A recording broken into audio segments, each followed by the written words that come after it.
All right, well, welcome in, folks, once again. Folks, because, we're super hip and old. We're hip and or something, old. folks. Ladies and gentlemen, boys and girls, adults of all ages, of drinking age.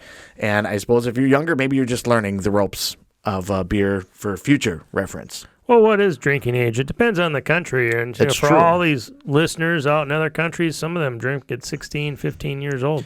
If you're in a far-off land, a different country like Wisconsin, they let you drink at pretty much any age if your parent says okay. They do, and we've tried that before, and it didn't go over so well with what we were trying to do. Well, fair enough. Do you remember? Do I remember? The Was Clarks. I involved in We were this? trying to get the Clarks to drink, remember? Yeah, that's right. We couldn't quite get Julie on board, but well, that's yeah. whatever. Well, we'll have to work on that next time. That was enough. That was so many beers ago. Years ago. That was a lot of beers ago. Right. Plus years. Beers plus years. But yeah, I don't know. I suppose I could say, it's not a 21 plus listening, viewing event. Yeah, no, we don't have restrictions on it. So we're not discriminatory. No. We're not even 18 plus, I guess, to a certain extent. We're going to keep that zipped up. It's fine. We'll be all right. We're not going to get into that. That's going to be on our other page. That's a whole different, OnlyFans. Yeah, Andy's got an OnlyFans. It's only cans. Only cans. Only cans. There you go. Should I get out some ones right now? I like it. As long as we're not going to bog, get the twos going on. Yeah, to make it rain all over your chest, Andy. That doesn't sound good. No, that sounds kind of, So today on the podcast. Back to the beer. Pipeworks. So That doesn't sound good either, does it? we're not even a couple minutes in, and we've already just gone right off the rails here. So welcome into the Two Guys and Beer podcast studio, talking about brewing beer and the breweries that do that. That is it. Nothing else. Just straight, professionalism. Here in the wonderful studios of Two Guys and a Beer podcast. So glad you could join us for yet another episode. I don't even know what episode we're on, to be perfectly honest. 24, 25. It might be less than that, to be honest. I think we're probably maybe 23-ish. If this episode comes out in any specific order, which we don't really do necessarily, this one would be episode 23. There we go. So we're moving right along. I was kind of close. You were. I was, ballparking it, But, it's a nice ballpark. It is. And, if you get to the right section of said ballpark, then you can have what we featured on one of our other episodes was Beer for Baseball. Right. Yeah, which isn't far from this one that we're going to feature on this episode. Exactly. That was from Off Color Brewing, which is about, I think I looked it up a little bit ago, about 4.5 miles away from this one. So if you're in the Chicago area, or I guess if you're not and you're just going through there, or you just have a hankering for some good beer, Pipeworks Brewing out of Chicago, Illinois is our deed today. That's what we're going to be drinking and talking about a little bit. They are 3912 West McLean Avenue in Chicago. One unique thing I will say about this, go ahead and stop by there. Go ahead and get yourself some Pipeworks Brewing. But first and foremost, they don't have a tap room. Man. There's not a lot of places that do that, but they just distribute. They do sell on site. Essentially, it's kind of like their own personal liquor store. You go in there, You can taste some of the beers. They have the beers available for tasting, and then you just buy like a 4-pack similar to the one that we have today. And every beer that they sell is for off-premise. They do not do an on-prem type of situation at all. It's definitely a little different than what your typical craft brewery or small brewery does. I'm not quite sure how big this brewery is, but that's definitely a different way of going about it for sure. Is go in there, maybe take a sample, and then you got to buy what you want to buy, and you're out of there. And if you can get yourself built up enough, in a way, you kind of save a little bit on the infrastructure. You don't have to have the tap room and the staff to be able to do that. And, not that glassware is super expensive, but, glassware and washing, and there's a lot of steps involved in doing that. Licenses, I'm sure. And, like your experience with owning a bar, you're required to serve food. I don't know what Chicago's regulations are, but maybe breweries there are required to have some sort of food or something there. You save all that overhead on all those sorts of things.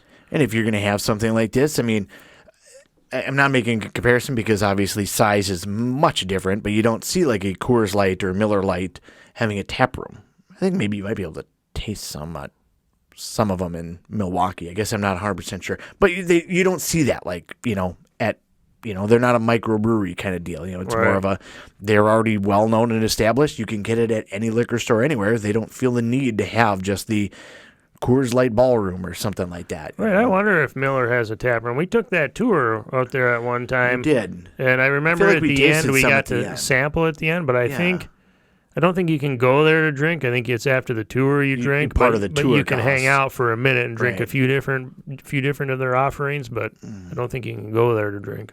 I could be wrong. That was again many years ago. Yep. Type spiel. If we have to do it again, we'll put it on the road trip map. Don't twist my arm. Exactly. So, so Pipeworks is what we're talking about today. Some of the other things that they do a little bit uniquely, to a certain extent, they also they distribute, but they self-distribute. I mean, they will to like other states. They will like go through like a distributor and do that. But otherwise, generally, they just have a group of people that they like. All right, well, we got this keg, and Manny's down the road needs a new keg of Ninja versus Unicorn or whatever it is that they have. Put it in your van and bring it down there. Interesting. So they do that, which is good, if you have the ability to do that and the people to do that, but usually I'm sure that there's some sort of something involved, but that's another thing about like breweries that typically if they want to sell, especially in the state of Minnesota, they have to go through a distributor. Right, it's like a requirement. And it's they can sometimes like bring it there directly, but they still like invoicing still has to go through because the distributor has to get their cut of the money. They do. Which sometimes actually ends up making that's part of. Honestly, that's what what I've heard in the past is why a lot of liquor stores don't carry kegs really anymore. It used to be where you could go like, all right, well, we're gonna have just a rager at the old the farm, and we're gonna just post up a keg in the wash tub with a bunch of ice and $85 or $100, and maybe there's $20 for the tap handle or something like that, and we're just gonna have a little kegger on our own a little bit. And now you go there and it's like almost $200 to be able to do something like that. Well, what had happened was they were selling the keg to the liquor stores, at minimal cost, whatever it was, $30 or something like that, based on what they got it from the actual brewery. And the liquor store was then selling it for like $100 or something to be able to make their money on it because it takes up some space. I don't know if you know this or not, but kegs are a little bit big. They're a little bit bulky to move around. They're kind of a pain in the ass to deal with. So they were charging a little bit more for it. Well, then distributors like, whoa. You're not going to make $50 on this. We're going to make $50. So now they're selling it to them for $95. And then naturally they had to kind of adjust up beyond there. Well, now even for bars, the cost of kegs has to be the same. They can't just change it for a liquor store. And so now a keg of Coors Light is $70, $80 because that's just moved up across the board. So instead of being able to get, that's part of why beer prices have expanded, even for, cheap beer, I guess, the light beers that don't cost hardly much to make. The distributors are getting the money. Beer greed, man. Beer greed. It's terrible. That's why you got to stay small, stay local, drink local. Was that up? Yep, drink local. There we go. Perfect. Had to make sure I had it up right there. Lay some pipe with Pipeworks. So Pipeworks established Chicago, in 2012. 2012 is what it is. As I mentioned, 4.5 miles away from Off Color Brewing. We did that one. That was so much fun. I really like it. We got to go check out both of these, really. I feel like I have had Pipeworks once upon a time in my life. The Ninja versus Unicorn, they always got fun names for all their beers.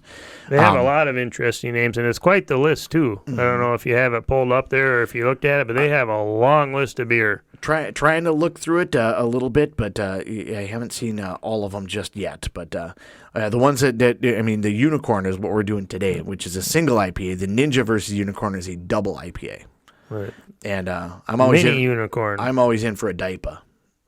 Maybe even a tripa, although that gets a little bit heavy, a little bit aggressive sometimes. But nonetheless, the mini unicorn is what we have. IPA, standard, regular, normal size. Well, tall boy, but He is a tall boy. the regular IPA today.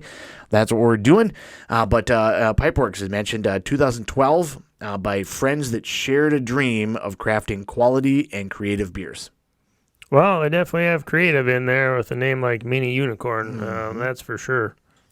They say that they've garnered accolades for the distinctive beers and the original artworks, which if you see the artworks, I encourage you to go online and look it up. Look at their Instagram, Facebook, their social media. A lot of these, the wraps that they have are quite fantastic. And they are interesting. I'll describe to everybody here the Mini Unicorn. What I first brought up to Andy when we were talking about this, if you look at the can, of those of you that are watching, you can see the can. For those of you that are listening, it reminds me of a Trapper Keeper from the mid-'90s. The hot pinks, the hot blues, fluorescent green, fluorescent blue, fluorescent yellow. Like that's the color of the can, those 90s hot pink fluorescent color cans. It's a silver can with the major colors blue, but the unicorns are all different colors. Fruit stripe gum, if you will. There you go. Yep. That's kind of what the can looks like. So the artwork on the can's pretty cool. And to be honest with you, that's what drew me to this 4-pack when I bought it. When I was browsing the liquor store, I saw the can, and I'm like, oh, wow, I'm going to take a look at that. So here we are, right here in the Two Guys in Beer studio, just because of the color. Love it. Absolutely love it. They do have on their website, if you go to their website, there's not a ton of information there, but it is sold through many different states. They self-distribute, which I think we talked a little bit about that, through the areas of Chicago, Milwaukee, and Chicagoland area. But otherwise, they do have a whole list of different distributors that they go through. They don't have a specific map as far as what bars have it, because when you go through the distributor, it kind of makes it a little bit goofy there.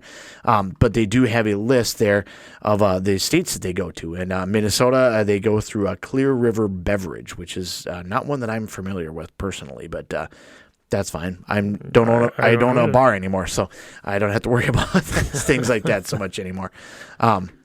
But they do distribute what appears to be between 15 and 20 states. So they do have a pretty good... That's a decent reach. Yeah, they do have a pretty good reach all the way out to Utah, Alabama, Colorado. So it's not just, like Indiana and Illinois. They do actually have a pretty good reach out beyond that. So, kind of a interesting, fun little deal. As you mentioned before, they do not have a tap room. They have the to-go shop called the Dojo. All beers are for off-premises. Wednesday through Friday, noon to 7, Saturday, 11 to 5. Perfect. I wonder if that cuts down on your bar insurance, because you're not really insuring... Yeah, because if you're not selling on sale, you don't have to have you don't have to have that type of. At least I would think. I don't know. Maybe it's different in Indiana or Chicago, but yeah, just come pick up your beer and get the hell out, basically. Yeah, then it's just like a liquor store, essentially. You're just doing off sale. Yep. Let's see here. They do self distribution for new releases on Mondays. They have an email if you have a bar, restaurant, store, something you're looking to be able to get into. They have just it's sales at pipeworksbrewing.com. So it's not super complicated, just an easy way to be able to get that in there and be able to bring it in there. They do say that it might take a little bit, but they have a small but talented team. So passionate people doing beer. That's what we like to hear. That's the way it goes. They do not give tours as of yet, but they do try to get as much information out there. As I mentioned, they have the Facebook, they got the Instagram. They do have a lot of places to be able to kind of see what they're doing there.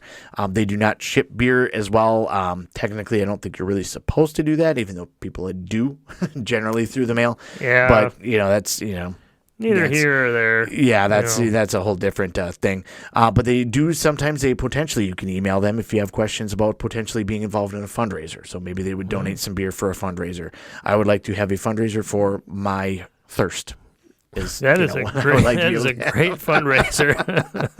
That is fantastic. So yeah, that's a lot of the info that they have out there on on their site at least. Try to look at some of the other information they have, online. But it's kind of a little bit of a different deal. So we should probably actually have some of this. I've been talking for like 10 minutes here. Right. Now we haven't even gotten to the best part of the episode. Should probably yet. get into it and try it out. And, Absolutely. we should get a hold of them and see if they would want to be on the show. We say this every time, but this is a completely different type of thing.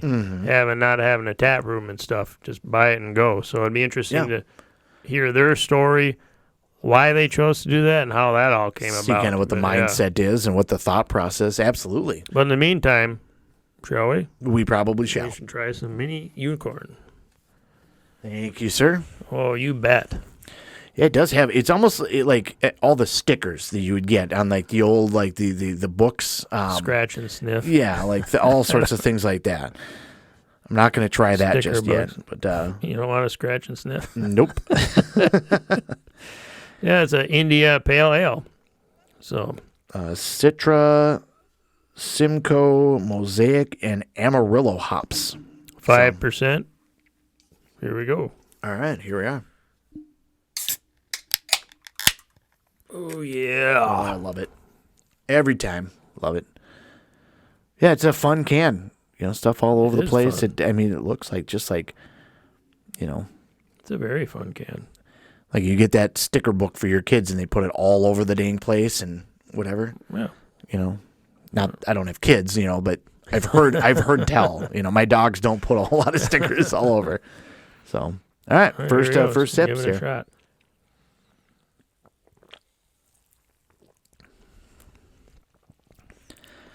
It's definitely fruity. Yep. It's citrusy. Mm-hmm.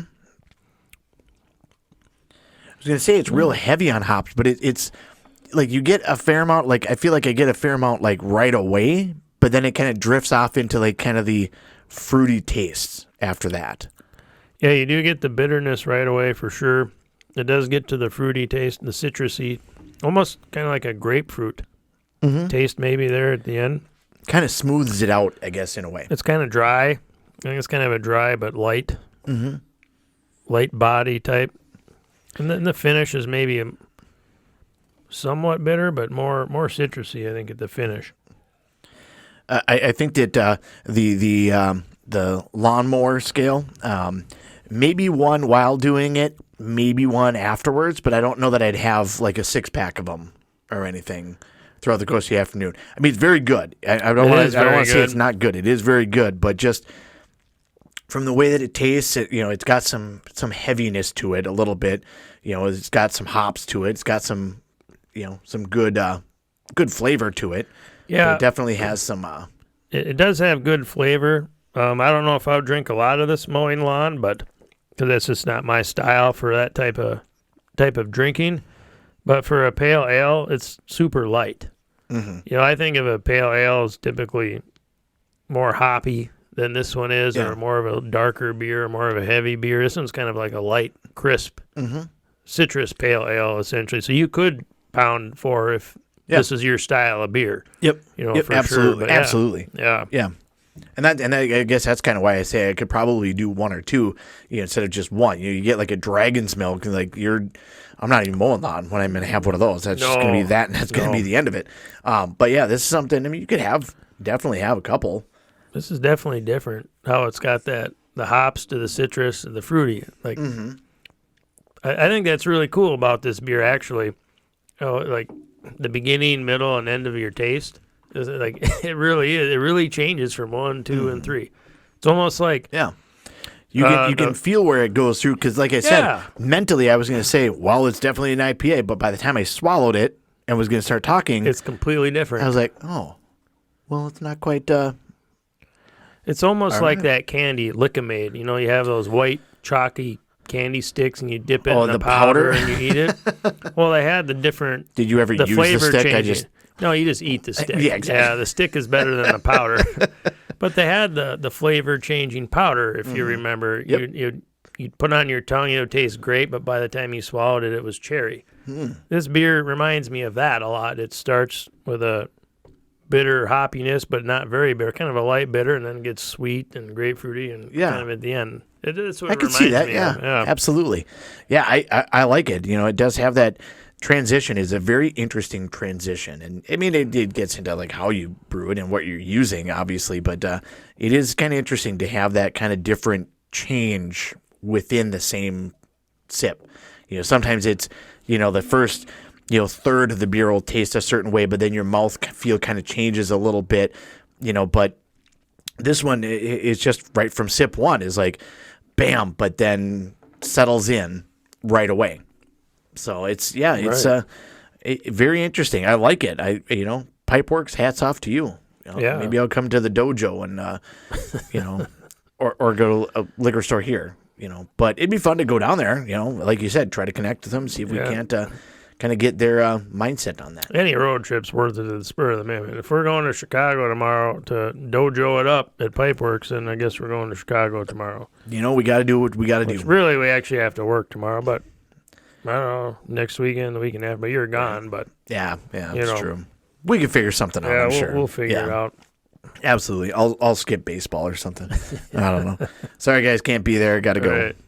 I'm going to a brewery in Chicago. Mm-hmm. It's like, oh, what are you doing in Chicago? Going to the brewery. I'm going to I lay just told pipe. you I'm going to the brewery. Going to lay pipe. That doesn't sound too good either, but no. Well, Mini Unicorn, that's quite the interesting name. I'd sure like to know how they came up with that name, Unicorn Beer. I don't typically associate like a unicorn with beer. Right. Or the colors of the can. I wonder if they're trying to attract a younger audience with the colors. Maybe. Could be. The underage. It's working it's working for me because I'm quite young. Well, it keeps you staring at the can. You are getting young, Andy. You are becoming young. I think you're regressing. You hit your peak, now you're going back down. Next year, 38, 37. Right? That's just my height at this point. That's all. That's what's going south right now. Shrinking down. Mm-hmm. Yeah, I would like to know why they come up with the unicorn name. That's half the fun of some of these microbreweries and small breweries. It's just the different names that they come up with. It's pretty cool. Yeah, absolutely.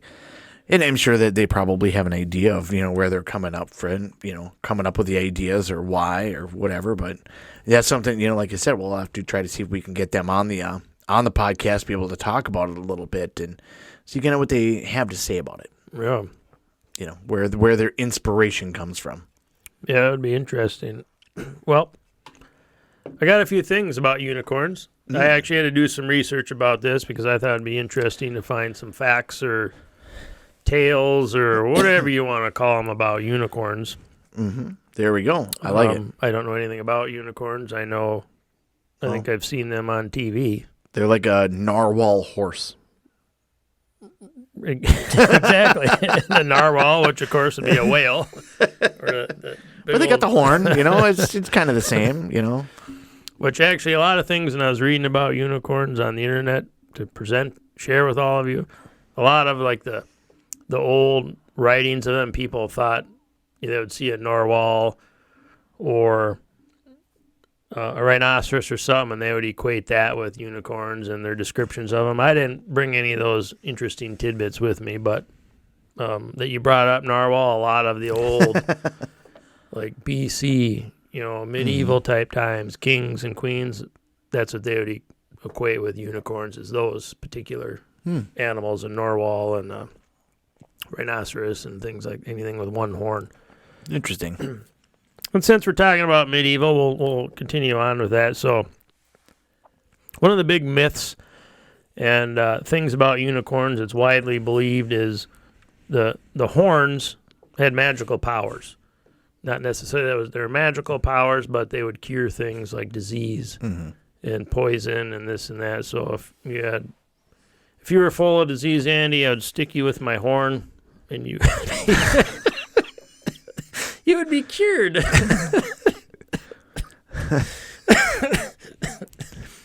I'm glad that I'm healthy. I'm glad I'm doing okay. Well, we're laying pipe in Chicago. I'm sticking Andy with my horn. He is becoming disease-free. I Today, I think it's the other way around. I think you get disease. I was going to say, I don't think that's usually how that works.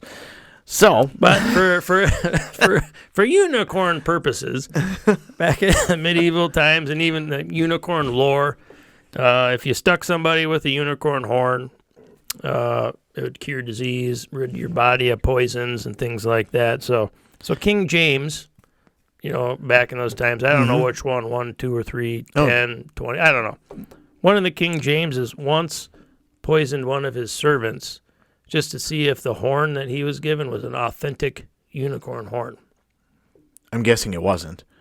It was not. Oh, man. The servant died. Ugh. And then King James found out his horn was not an authentic. Well, it's a good thing he found out before he, did something serious. Unicorn horn, yeah. Like taking somebody's life. I wonder what the first clue was. Was it made out of wood? Who knows? It was probably a Norwal horse. It could have been. Yep. So that was kind of interesting. Like, oh, okay. We're just gonna poison people and stick them with horns and see if they survive. People have done a lot of weird things for a lot of weird reasons over the course of time. Yes, they sure have, especially back then. Mm-hmm. A Pegasus. That's a unicorn with wings. The horses that supposedly fly around. There we go. Hey, that movie, The Never-Ending Story, was there a unicorn in that white horse? I think that there was. There was that white horse, the one, way to bring up trauma there, the white horse that gets, sucked in the mud. Yeah, was not a unicorn. Okay. No. And who was the damn dragon that flew around? Falcor. The luck dragon. Right. Falcor, the luck dragon. Which I have some sunglasses that are, it's called they're Gooders. So Gooders, if you've ever had Gooders, they're kind of nice sunglasses and they're like $30 a piece. And so, they're fine. But they all have like interesting, crazy names to it or whatever. So it's a pair of blue sunglasses that are Falcor's Fever Dreams. Oh. And so I got those and everybody, I'm like, oh, look at it. Cool name. And they're like, the hell's Falcor? What? I'm like, how do you now know the luck dragon? Like, what? He was a friendly fella. I have to explain it to them. They're like, oh, I didn't realize he had a name. I'm like, you got to be kidding me right now. Come on. Of course he had a name. Yeah, his name is Falcor. Right. Oh, so there's no Pegasus in that movie. I thought there was a unicorn in that movie. I remember the white horse getting stuck in the mud, but apparently that wasn't a unicorn. I don't think it was a unicorn. It didn't even have wings, I did could it? try to research. No, I haven't watched that. It definitely movie did not so have long. wings. Okay. But I don't think that it was a unicorn. I think it was just his trusty steed. Sure. Wasn't so trusty in the mud. Nope. So we know what a Pegasus is. A Pegasus is a winged horse, but it's not a unicorn. So no horn. Pegasus. Just wings. I think they're on a lot of things. Mm-hmm. Pegasus, yeah. A baby unicorn, it's called a sparkle. Is that kind of like a mini unicorn? Am I drinking a sparkle? Is that what's happening right now? Is that what you're trying to tell me? You could be drinking a sparkle. Mm. A mini unicorn could be considered a baby. Fair enough. I mean, it could be. You never know. It's kind of confusing. Either that or we're just judging, because they have mini horses. I know that those are real and exist. They do have mini horses. They do. I think we both know some people that deal with those. Well, at least I do. Maybe you do. I don't know. We'll figure that out later. I don't know if Carry I on. right now. So we're drinking the sparkle here. Well, a group of unicorns is called a blessing. Obviously, it is. Right. You just see those prancing around all over the place. They're in the park in Montana that I can't think of the name right now. Blessing, Montana? Right. Oh, good. There's groups of them. Blessings of them all over the place. Blessings of unicorns. So, like a group or a gathering of baby unicorns, would that be sparkle blessing or a blessing sparkle? I like blessing sparkle. Blessing of sparkles? Can you bless a sparkle? Well, if you have enough of them. I don't like sparkles a whole lot. Sparkles remind me of glitter, and glitter gets all over everything. That's true. And just gets on your face. It's like that song from Pink. Have you ever thrown a fistful of glitter in the air? No, because I have to clean that up later. It's so bad. A terrible idea. It's so bad. What else? Another legend of unicorns. Apparently, the unicorns that hold divine truth. I didn't say that right. We're going to have to edit that little section out. Mm-hmm. So according to a legend, a unicorn holds power of divine truth and will pierce a liar's heart with its horn. So it's another power of the unicorn horn. I feel like that's another thing that probably was tested in medieval times. But it was probably kind of like witch trials. Like stab him in the heart and he dies. You're like, well, I guess he was telling the truth. And see what happens. I'm thinking we need a few of these divine unicorns in Washington, D.C. We would nail them liars real fucking quick. They'd probably melt before they got there. Right. There would be nothing left. Yeah. Then I can take over and rule with an iron fist. There you go. There you go. I like it. So let me ask you something. What is more realistic here? Because there's real animals and fake animals. You talk about different animals, like even a rhinoceros, with the, like, it really seems like that should actually be just a dinosaur that shouldn't even really be around, to be honest. But you look at a giraffe, that's a real thing, that's a goofy looking thing. They're big and tall, but yet a unicorn doesn't actually exist. Like, what's more believable? And I'm kind of stealing from the internet a little bit here, so, like, whatever Reddit or Facebook post or whatever's out there, whatever, but what's more believable? A horse with a horn or a leopard moose camel with a 40-foot neck? I mean, come on, we're getting to the hard truths here tonight, folks. That's, like, it just... That's a super hard truth. If you were to try to describe a giraffe to somebody that hadn't seen one, would they think that that's like a believable thing? So here's this gigantic thing. With a 40-foot neck. It looks kind of like a leopard. It's slower than hell. Actually, I think they're kind of fast. They are pretty fast. Actually, yeah. But that's because they got legs that are like 35 feet long. They have a really good kick, too. Yeah. So... But it just doesn't seem, to drink water, they got to, work their way down because they can't really bend the neck. Right, no, that is true. Yeah, I've seen that before on, like, a nature show or something. At some point in time when I watched one, yeah, that they do. They put their feet out pretty far wide and get down. Yeah. But yet unicorns, not a thing. Well, they're not I don't know. Maybe we're just being told that lie. I don't know. Maybe they are being held in some government warehouse or something. Well, I got a little tidbit for you. They're in the Australian outback. We'll talk about in a little bit about hunting unicorns. Oh. I got some good information on that. The plot thickens. You can get licensed to hunt unicorns and everything. I almost thought about trying that today, but I just ran out of time. So you were going to get licensed for it. I was going to get licensed. So we'll talk about that in a little bit. But did you know Asian acorns, they gallop so smoothly, maybe like this giraffe you're talking about, that they don't even crush a blade of grass. That's the Asian ones. That's the Asian unicorns. That's why you can't track their hoof prints. You cannot. Yeah, because they don't leave prints. They do not. Mm-hmm. You don't know if they have hooves. They'd be great. Feet. That's true. Yeah, they may have, paddles or something for a foot. Yeah, you don't even know. It's all lore. Yeah. The national animal of Scotland. This great country of Scotland. Mm-hmm. Great Scott. Great Scott. A unicorn. That is their national animal. I mean, it's got to be somebody's. It's got to be somebody's. Oh. All right. So here we go. I got to get my notes here, my bullet points, so I don't forget stuff. But hunting unicorns. You ever thought about even hunting a unicorn? Mm-mm. I have not. Nope, that has not crossed my mind. That never came about? Nope, it has not been. As you drinking a sparkle? Yeah. I mean, somebody else did. So it's fine. Well, to be honest, I guess I never thought about hunting a unicorn either, but I bet you have no idea where to begin. Is that why is mini unicorn? Because they popped the horn off and just poured it out? That's why there's so many horses. They're taking the horns off when they're young. So they stripped them. Yep. Of their being. And they, had to squeeze it out like an orange into, this, ferment it for a little while, and now we have mini unicorn sparkle IPA. That is a good theory.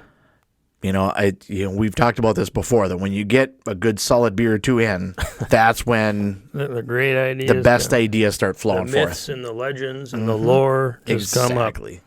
Well, where would you look for a unicorn if you're hunting an enchanted forest? There aren't a lot of those around here. No. Minnesota Somewhere doesn't on have Earth. a lot of those. Yeah. We have a lot of forests. I don't know if they're enchanted. Yeah, I don't know where you would find that. I feel like it'd be in like the hills of Austria or something. It might be prettier over there. It's a mountain backdrop. Right. Floating Could be. around. Yeah. I don't know. I feel like it'd be somewhere there. I don't feel like it'd be in the Midwest. Well, Go to the Senex in Ames, Iowa. Where's the looking for an enchanted forest? You got one? Like, well, I'm looking willing to drive a little bit. looking to hunt some unicorns, maybe a mini unicorn or two. Before I take off, though, have you seen Sasquatch lately? Which actually is funny you bring that up. Going squatching? Because another beer that I have in my fridge for another podcast has got a Sasquatch on it. Oh, here we go. And that's got out of Washington, the state of Washington, so that'll be on a future episode at some point. There we go. Part of the national tour. Right. I picked it up when I saw the unicorn, and I thought, what goes better with a unicorn than a Sasquatch? Right? For lore Love it. and mythology, whatever you want to call it. Well, if you're not looking in an enchanted forest or somewhere on Earth that you have to be looking, well, what do you need when you hunt? You have to have a license. Yeah, that's true. Because you the can't just do government it. wants their money. Yeah. You don't want to Otherwise, treat these. they're poaching. Yeah, you don't want to do that with unicorns. They're majestic. I don't even know when creatures. unicorn season is. I feel like it's in the fall. It's pretty much all year. Oh, Yeah. fair. I suppose if you can find one. Right. And that's part of the problem, but you can only bag one unicorn a month according to the rules of hunting unicorns. Sounds legit. And it has to be a male. You can't bag females because females have yet to be found, apparently. That's right. I can't generally bag females anyway, so that's the math adds up there. Well, I don't think your wife would like that whole heck of a lot, but I'll poke you with my horn if you need an adventure. I don't think that's the line that you should go with. I'm here for you. I'm here as a buddy. Pipeworks, mini unicorn. Mm-hmm. Great beer.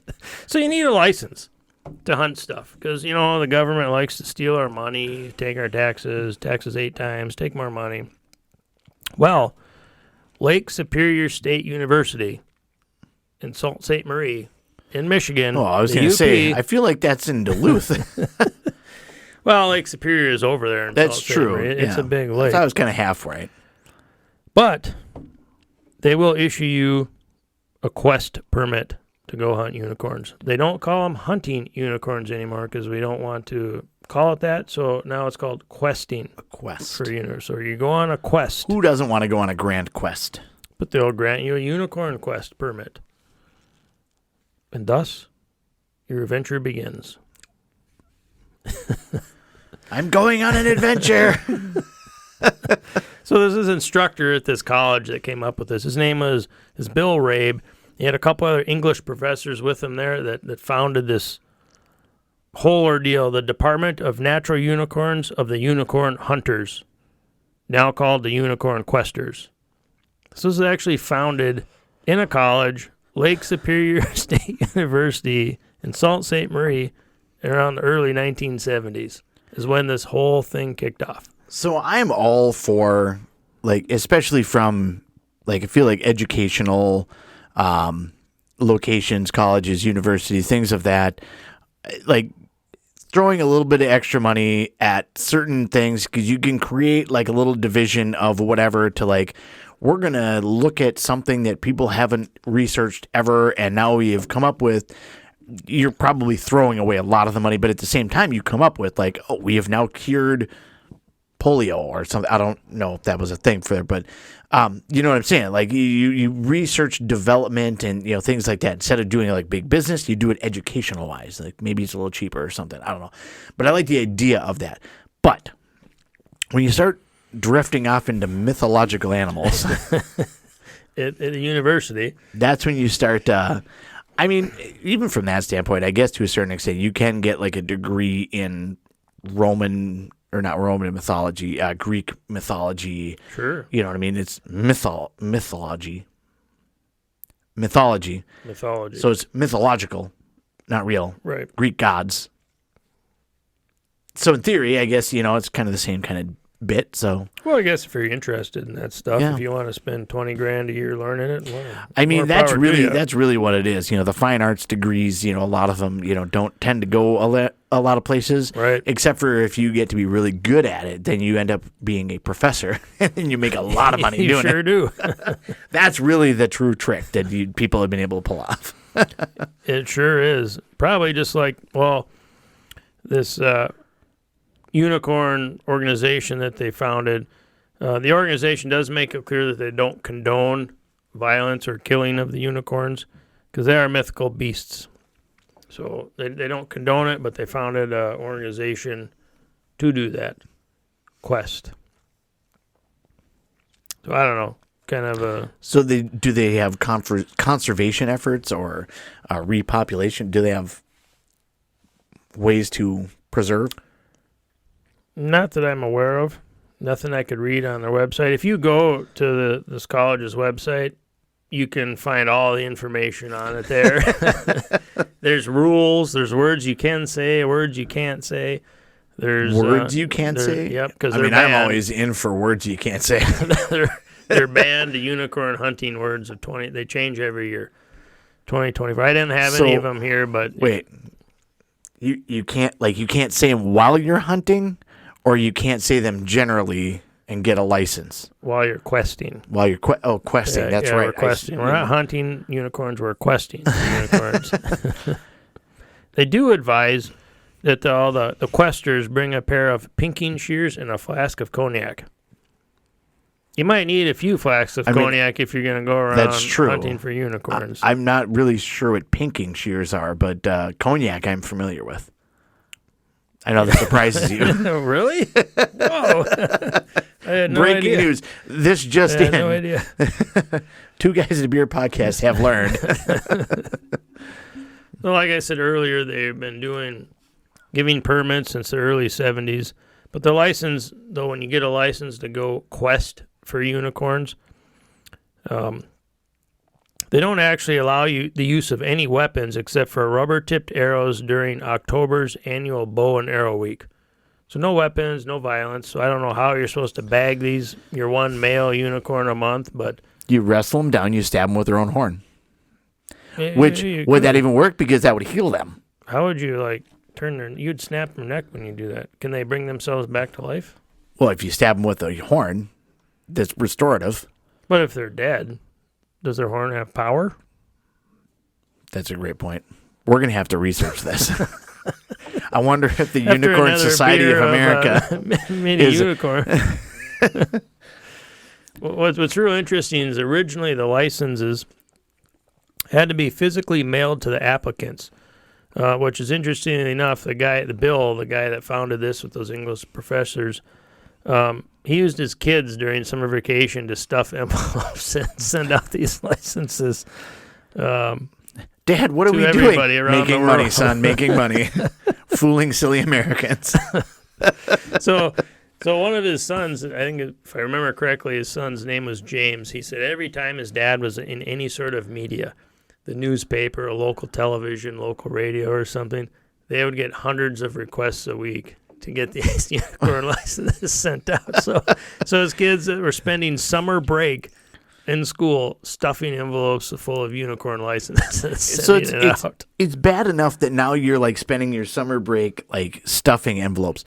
But could you imagine being the kid of the guy that's this is what his thing is? So you're gonna do you now have to get on the bus. Trust me, I've ridden a bus in my day. I'm guessing you've ridden a bus or two in your day, as a wee lad. Oh, yeah. And the brutality that can happen from some of the kids and I know that, we can get into the whole bullying and all of the stuff now, that, when we were younger, it was just, oh, they're just teasing you and right. Whatever. I get it. I don't need all the hate mail. I understand. I totally understand. I was called some pretty brutal things. We'll talk about that on another podcast. But if your dad is the unicorn guy, What'd you do this summer? Oh, I stuffed unicorn license letters and mailed them around the world. Did you now overcorrect so far that the bullies just don't have to, like, just go sit over there and They don't even know what to do. give me your lunch or something. I don't even know. Like, I feel like you would just have nowhere to go with it. Yeah, that's crazy. That would be an interesting childhood growing up. But luckily, they don't have to mail them to you in the mail anymore. You can just simply go to the website and print off the PDF file. Convenient. How convenient. Right. I don't want to have to try to wait 7 to 10 days for the postal service to bring me. If I got one trotting along my street out here, Right. I mean, Boom. it is Download the PDF, fill out your information. You're good to go. nearby here. There is a Rainbow Street. So, Oh. It matches the can. Oh, maybe this can be used as bait. this might be, you We start throw talking a about. pack of this out. You start talking about, mythological areas and enchanted forests, like maybe I was wrong to think that the Midwest didn't have that. Maybe. Maybe we just didn't see it with our own mortal eyes. That's what's happening here. This unicorn dust or the sprinkles have opened my mind's eye. In the blessings, there could be a blessing on Rainbow Street. Exactly. We might need a couple 4-packs for the blessing. Mm-hmm. Throw it out there. So when you fill out your form, your PDF form that you can download at your convenience on your PC or which is super convenient, really. Your smartphone. Mm-hmm. You sign your name on it. You email a copy of that with your photo of yourself holding the license to marketing@issu.edu. So a picture of yourself holding your license, like proof of life? Well, Anything? they like to use your photo on their social media accounts. I'm Apparently sure they do. I feel like you're just setting yourself up for ransomware. That's what's happening right now. That's it. Like 5 years from now. So you can do this, and you'll be posted on their social media for unicorn hunting. Don't tell my boss I might be doing this tomorrow at work. And when you email them that basically is just giving you like your release permission to be posted on their social media, essentially. Do you get like some sort of certificate? Because I might just do this and then like hang it on the outside of my office. There is a certificate. There we go. It's all coming. There is a It's all certificate. coming together. In fact, Google up there on the computer Lake Superior State University, and you will find the permit that you can fill out. It's actually pretty enchanting if you look at it. Enchanting, he It says. is. Maybe we ought to get our own permits so we can hold it up on the next episode and be like, "What? We're certified unicorn hunters." Who else in the state of Minnesota is a certified unicorn hunter? What other podcast, ladies and gentlemen, will tell you how to be able to get yourself a permit to quest unicorn? Right. You have it pulled up yet? I got the unicorn Is it questing not regulations. Is it not enchanted right It's there? the Department of Natural Unicorns of the Unicorn Hunters at Lake Superior State University. They enforce the following edicts. Yeah, there's lots of rules there. Questing kit, bag limits, questing hours, day or night except when the Tooth Fairy or Santa Claus are around. There might be only so much magic available at one time. Right, yeah, you can't hunt during those times. Questing runs all season except for those exceptions. Questing season all days of the year except for Valentine's Day. No unicorn can be pursued during the 24 hours consecutive or during 24 consecutive hours of love. Right. I mean, it all makes sense. It sure does. I mean, Yep. once you have your completed application, you're free to chase unicorns as long as you abide by all the rules. Mm-hmm. There's quite a few rules there. It is pretty liberal, though. It does allow you to quest in imagination. You sure can. That is part of the license. It is available within that. So it is kind of all-encompassing, really. If you want to have a questing kit, Yes. which is good. Yeah, I forgot. Read what's in the kit. Yeah. Because preparation, my Yeah. friends, is the key to success in really anything. Unicorn hunting. If you Unicorn hunting 101. Here this we is go. the suggested kit. You know, you can add and subtract to your liking. Customize it for your own ability. But this is what the Department of Natural Unicorns suggests for your questing kit. Here we go. They don't recommend you actually quest, but because they don't want to kill the unicorns. But if you were going to do so, you want to bring the following supplies: serious intent, I'm all about that. general levity. I can do that too. Check. Really, I can. I've got quite the vertical leap. There we go. So I can levitate for a good 3.2 seconds. Sweet talk. I don't have that. We might need to find some friends. Yep. Refreshing beverages: a flask of cognac for adults, juice box for the children, or a bottle of medieval potion for unicorns. Well, how about mini unicorn pale ale? So, if That you're seems like a refreshment. okay, so then you need a curry comb, pinking shears, nail clipper with file, hoof and horn trimmer, hoof and horn polish, ribbons. It sounds like we're giving this unicorn a mani-pedi. Is what's kind of, it feels like that's where we're going here. Well, we're not hunting, we're questing it. You're questing it. But you grew up on a farm. What if it's just like clipping a horse's hoof or a cow's? They shave them down and pull the rocks out. That's true. Of them We throw them on a little put tip some up. iodine on there. Yeah, put a little tip up thing and salicylic acid and wrap the hoof up. get a grinder and Right. yeah. Horn goes flying, gets There in we your go. teeth. Exactly. Yeah. You could also bring Arthurian legend books and or works by Chaucer. I don't know who that is, but I believe Geoffrey Chaucer is. I'll double check here. Geoffrey Chaucer, spelled. That's not the right one. I clicked on the wrong one.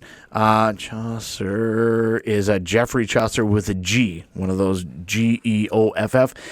He was a poet that died in 1400. oh, perfect. And he was also.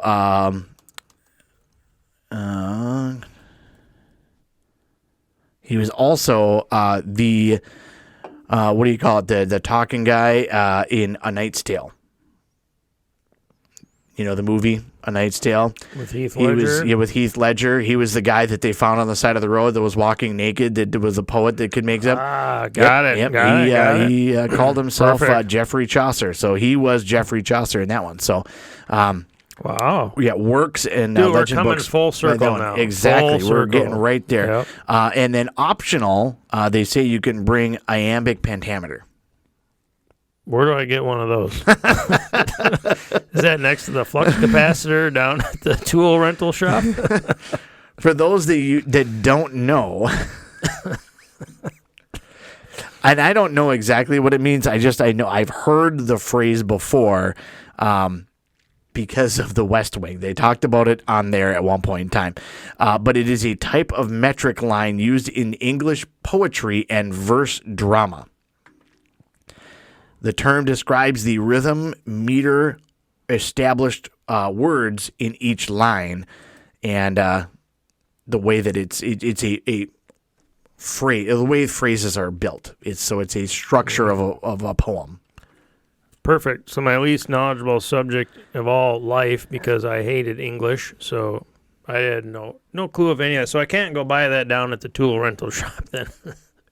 As lines in iambic pentameter usually contain 10 syllables, it is considered a form of decasyllabic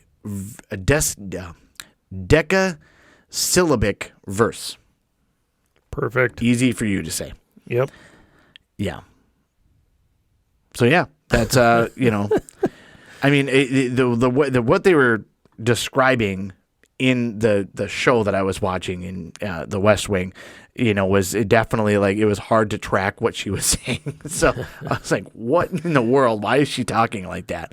So like I kind of get the bit that it's a thing, but yeah, no, it's definitely kind of beyond me. I could read a poem here if you really would like me to, but it's a... Well, all the English majors at one. Westlake Superior College there should know all about that stuff. Yep, they've probably got some iambic pentameter workshops. for that. I bet they do. Some benefits, though, that I'm reading here. Anyone and everyone prepared to join the quest will be issued a unicorn license as long as potential members follow these rules. Right. Follow the above, which I'm assuming is all of these other things here, the questing kit and whatnot. Pay no dues. But it's free, so you don't have to pay. If you want to be a unicorn quester, you do not have to pay. Exactly. Well, actually, if you don't email them, you can send it to them. You will have to pay for postage. Oh, so no purchase necessary. Right. Sort of. No COD. For you young people, that means cash on delivery. It's true. Attend no meetings. Oh, perfect. I'm very good at that. Mm-hmm. So I'm so good at that.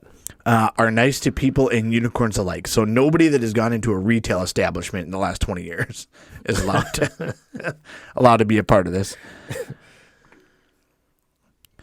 Understand that in 1977, due to public concern over the then dwindling unicorn herds, we changed the word from to hunt to quest on the license while retaining the original title of the organization because we thought that was fair. Oh, perfect. But isn't a group of them called the Blessing that we learned? It is. They need to update their page. That's true. 'Cause I have verified these facts on the interweb. Mm-hmm. And everything you read is fact on the interweb. I mean, you wouldn't put it on there if it wasn't, exactly a thing. Yeah, this is, you can, hunting regulations, a hunting license. There's a whole section on the hunting history. It's super in-depth, I'm telling you. This isn't just your run-of-the-mill print off a license and you have a unicorn license. Like, the license itself is super enchanted. It's colorful. Mm-hmm. There's a bunch of stuff on there. It really is. This is a whole thing. It's great stuff. Oh, my God. You can also, on this page, I don't know if you scrolled all the way to the bottom, but you can also get a permit for a snowman burning. Snowman. I read about that, yeah. Mm-hmm. I like to burn snowman.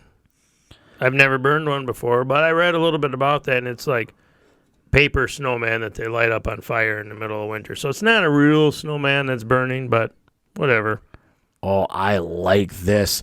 We talked about the banished words thing before. Right. This is just the banished words for 2024 for misuse, overuse, or uselessness. There's a lot of uselessness. We have tumbled off the rails here. I think we tumbled off the rails at the beginning of this episode because we picked out a beer that's mini unicorn. That's probably true. We're way off the rails. So the words that are on this list, ironically, for the most part, I kind of agree with. Hack, because everything's a hack now. Yep, everything's a hack. Impact. I could go either way on that one. Yeah. At the end of the day, it's an easy enough catchphrase. Yeah, but it's getting kind of sickening, so yeah, I can go with that one. Riz. That needs to go like 5 years ago. Slay. Yeah. Iconic. Yeah, I haven't really heard that one used anywhere. Cringeworthy. That can go. Mm-hmm. Everything's so cringe. Obsessed. Side hustle. And wait for it. Those are your top 10 2024 banished words list from Lake Superior State University. For unicorn questing. Mm-hmm. Perfect. Yeah, there's a whole explanation in all of these things. While perfectly acceptable in specific contexts, slay has transcended its original meaning and infiltrated situations where its usage no longer aligns with its intended significance. Its transition from a specialized term denoting exceptional accomplishment to a commonplace expression for any achievement prompts scrutiny into its misapplication, particularly because that's the word that I'm going to get tripped up on. Have another unicorn. In the characterization or routine of mundane actions. Now it's sprinkled everywhere from wearing a stylish outfit to tackling the art of parallel parking. Okay. That is their explanation on why slay. This isn't even, I don't think this is even connected to unicorns. I think this is just generally what Lake Superior University has decided. These words gotta go. Well, if anybody goes to that college, please reach us out at 2guysandbeer@gmail.com and let us know what that's all about. interested about the snowman burning too. But apparently they hold their annual snowman burning in March by banishing Old Man Winter. That's what they do. They build a giant snowman and they literally burn that guy down. That's a real thing, though. That's what they do. Yeah. Huh. From introduction to conclusion, the entire ceremony lasts approximately 15 minutes. That is the right type of thing for me. Folks, and this is what you're spending your money for in college up there at Lake Superior State University. This is unicorn questing and snowman burning. I support that. I'm with you on that one. I'll support that. Before you go up there, stop by in Chicago and pick up some mini unicorn pale ale from Pipeworks Brewing. Absolutely. Where they lay pipe. Very well, too. Mini unicorn, India Pale Ale, the episode today. And, very good stuff, though. Very tasty. And like we said, like, it gets it, and then it just kind of smooths out right away.